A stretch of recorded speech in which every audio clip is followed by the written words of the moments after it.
Normally, Christmas Day is supposed to be 24 hours of joy and celebration. But for the people of Benin in Africa, it became a day to remember how a beautiful beach became the feeding ground of death. Join me on this video as we uncover how a day of celebration turned into a day of sorrow.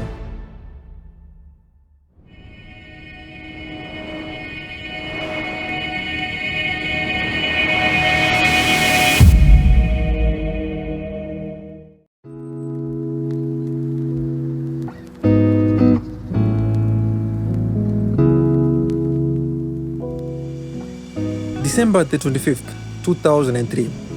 As the whole world celebrates Christmas, a certain Boeing 727-200 is completing its flight with a routine landing at one of Benin's international airports.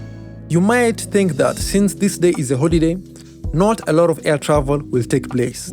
But contrary to that, a lot of people take this opportunity to go and visit their loved ones, to spend the end of the year together. This means that on this joyous day, a lot of airports are filled with passengers.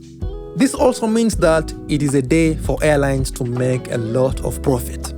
One of those airlines is UTA Airlines, Union de Transports Africains de Guinée. It is based in the country of Guinea, serving mostly the northern and western parts of Africa. It's able to do so thanks to its fleet of 3 aircraft, the Antonov An-12, Lead 10, and a leased Boeing 727-200.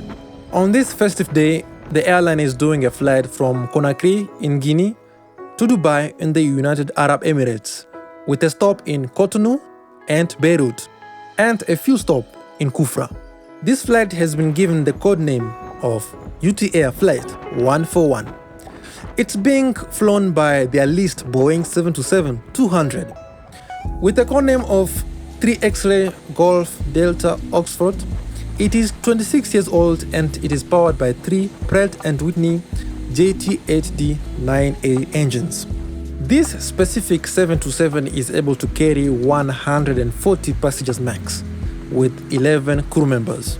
On board the aircraft are 10 crew members total, and on the second leg they will be carrying 140 passengers. Being made in the 1960s, the Boeing 727 is one of those aircraft that still need 3 pilots to be properly operated.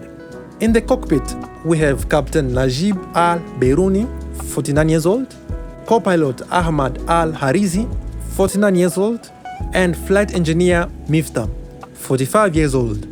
Together with them in the cockpit are 2 UTA executives. With the aircraft boarded and loaded, it is now ready to perform its second leg to Kufra. And so 1 hour after landing at 14:52 local time, the air traffic controllers gives the go-ahead to the pilots to start the engines and to start taxiing to runway 24 at Kajehun Airport.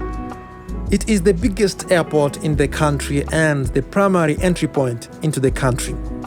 It is located in the city of Cotonou, located next to the beaches of Cotonou, which separate the Atlantic Ocean and Africa.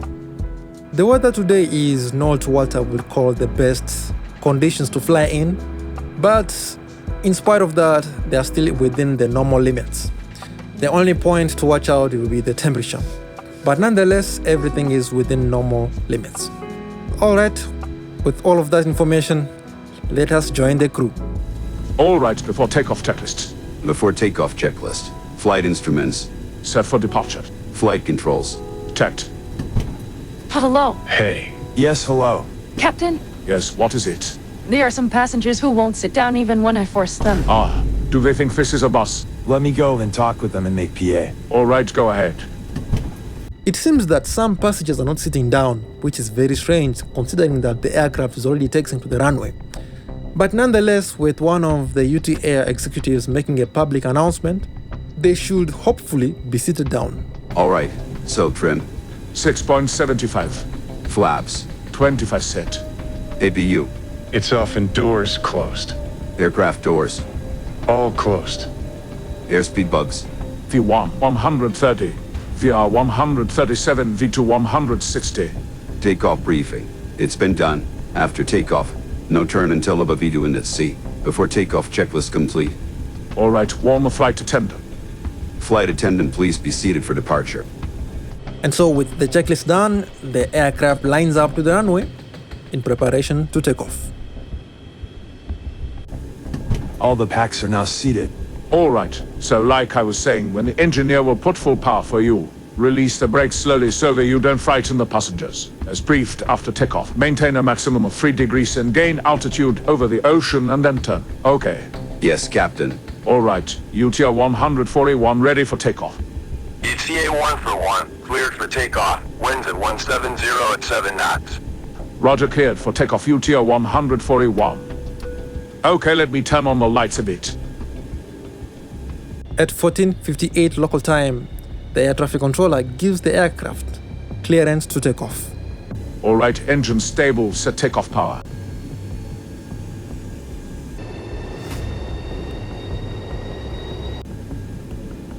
Power set. Okay, let it slowly.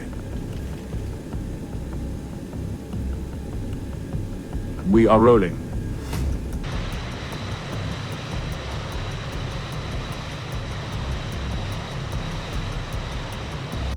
Speed alive.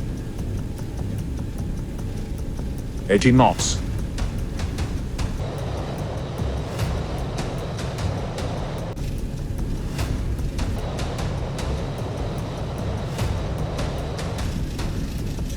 V1. Rotate. Rotate.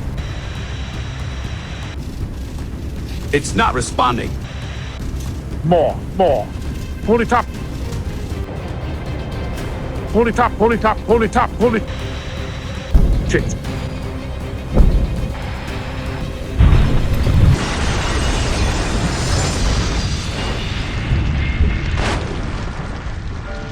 At 14:59 local time, the aircraft fails to take off, crashing into a radio navigation building, breaking one of its landing gear off, and crashing into the concrete fence with its right wing, which brings the aircraft back down and eventually ends its run in the ocean, breaking into 3 parts.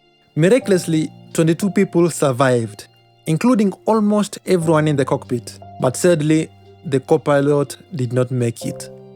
Unfortunately, here is where the troubling story of UTA began.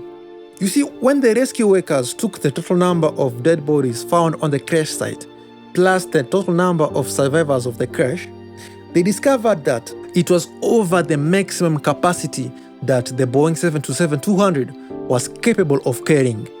So what happened? Why were there more passengers than the max allowable for the aircraft? Let's find out. The investigation of this case was done by the French BEA, and this is what they found out. Since more bodies were found at the crash site, which together with the number of people who survived, gave a total number which was over the maximum capacity of the Boeing 727-200, it was imperative that the investigators find the passenger manifest. It is the passenger manifest that shows the total number of passengers who boarded the aircraft together with their respective names. Unfortunately, the airline was not able to provide this information, which made the investigators put a big question mark on this company. And so, of course, UTA Airlines was investigated, and what the investigators found was shocking. This airline was a mess. There were missing posts that were not available, documentations that were not available, the employees were not qualified, and all of this was because all of them were family members. When they were asked to provide any documentation that was connected to the flight of UTA 141, there was none. The investigators knew that they were not going to get the passenger manifest. And so there was only one solution but to run to the cockpit voice recorder. And it recorded a very interesting conversation of the pilots when they were on the ground. Mr. Executive, we don't know the total amount of passengers getting on board, and we don't know their weights. Get them unloaded and weigh them. We no longer have enough time. Fine. We'll see by the window. We will see if we take off. If we manage to take off with an unknown number of people, I tell you, it will be quite a performance. Can't you see that this is dangerous? Deboard everyone. Weight everything so that we can do proper calculations, damn it. But the weight is indicated on those papers. There is no weight. Boarding will complicate things. Fine. Fine. Let's see if this airplane will take off. Otherwise, we're going to drop into the sea. And I will ask you if things getting complicated was a good reason not to deal. Okay, you two, calm down. There is a solution to everything. For this situation, let's do this instead. Wow. So in reality, the pilots never got the actual weight of the aircraft. Instead, after the whole argument ended, the captain decided to use a standard weight of 78 tons. But was the captain right? Well, to find out, the investigators decided to look at the operations at Kajehun International Airport, and the findings were just surprising. At Kajehun Airport, there were no ground crew for UTA Airlines, and so the executive of UTA Airlines had no choice but to employ another ground crew company at the airport. What they did was a mess, a very, very messy mess. You see, when the aircraft landed, there were 86 passengers on board. 9 passengers got off, and at Kajehun Airport, 63 passengers had checked in. So if you do the math, you'll see that in total, there will be 140 passengers, which is also the maximum capacity of the Boeing 727. But when the investigators investigated a little bit further, they found out that 10 extra passengers boarded the aircraft from a connecting flight. It doesn't end there. You see, the check-in personnel at Kajehun Airport were using tickets that had no name, just a number. By testimony of the surviving passengers, some passengers were illegally selling their tickets once they had crossed over to the waiting area. But the biggest problem was that almost all of the passengers that came on board were carrying very, very big bags. This means that the weight of those bags were over 20 kilos. With this information, the investigators decided to contact Boeing, the maker of the Boeing 727, and together they made a lot of simulations together with the information from the flight data recorder and the weather conditions of that day, and found out that the aircraft actually weighed 85 tons. But surprisingly, even with this weight, Boeing discovered that the aircraft was still able to take off. So why did the aircraft crash? Well, let's go back again to the ground crew's actions. When the aircraft was being loaded, an idiot, we don't know his name, but that idiot decided to put all of the bags into the forward cargo bay of the aircraft. His action made the aircraft be what we call nose heavy. When an aircraft is nose heavy, it means that the center of gravity, where all the weight is focalized, is located in the forward section of the aircraft. Now, this is not an issue because pilots usually fix this issue by using or applying the appropriate trim setting. If the wrong trim setting is used during a takeoff or during flight, then the pilots will not have full control of the aircraft's pitch. With all the baggage in the forward cargo bay, the right trim setting should have been 7.75 degrees.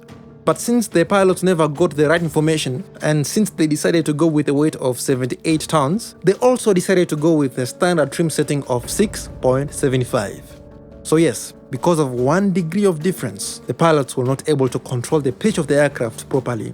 This is why the simulations that were done by Boeing all proved that the aircraft was still able to take off, because on those simulations, they were using the right trim setting for that weight. With this information, we now know what happened. When the aircraft was speeding down the runway, reaching the VR speed, which is the rotate speed, the co-pilot applied some force on the yoke by pulling it back to make the aircraft rotate. But since they had placed the wrong trim setting of 6.75, the aircraft's nose rose up gently but not fast enough. Due to the slow rise of the nose, the aircraft impacted the ILS building, ripping the right landing gear completely off, which made the aircraft have a slight right bank. But this right bank made the right side of the wing collide with the perimeter fence. This perimeter fence collision made the aircraft lose all its lift, bringing the plane back to the ground. After all of these findings were released to the public, UTA Airlines was immediately closed down. On every single flight, there is always one person who's in charge of the aircraft, and that is the captain himself. Without the information of the weight, normally here the captain should have said no go. But since he decided to continue, unfortunately, he has to face the consequences. Together with other higher-ups of UTA Airlines, Captain Najib Al-Baruni was sentenced to 20 years in prison. Anyways, thank you so much for watching. Don't forget to subscribe. See you next time. Bye.